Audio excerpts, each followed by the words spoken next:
Sveiki, tikiu, kad visi tėvai, kurie augina mokinukus, mane supras. Būna ramių periodų, kai pamokos ir būreliai nevargina, kai vaikai pasilsė ir geros nuotaikos. O būna etapų, kai regis niekas netinka, pažymiai suprastėja, vaikai tampa pikti ir pervargę. Galim pasiteisinti, paauglystė. Bet ar to pakanka? Ne, barimai čia nepadės, o tik pablogins situaciją. Kai emocijos nurimusios, tik tada smegenys gali sutelkti dėmesį ir išlaikyti koncentraciją efektyviai, kol suvoks ir įsisavins naują informaciją. Kartojant jau girdėtą informaciją, į palaipsnį nuguls į mūsų trumpalaikę atmintį, o kelis kartus ją prisiminus įsirašys ir į ilgalaikę. Tad pagrindiniai mokymosi proceso etapai yra nusiraminimas, koncentracija, kartojimas.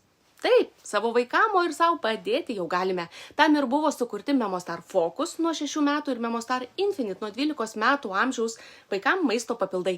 Daugėja įrodymų, kad šių maisto papildų sudėtyje esantis memofenol, biologiškai prieinamų flavonoidų kompleksas, stiprina atminties sistemą ir pagerina smegenų gebėjimą saugoti ir apdoroti informaciją.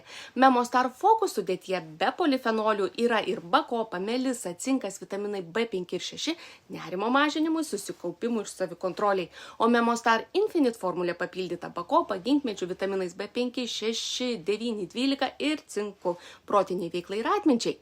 Padėkime savo vaikams, juk jie kuria save ir savo svajones.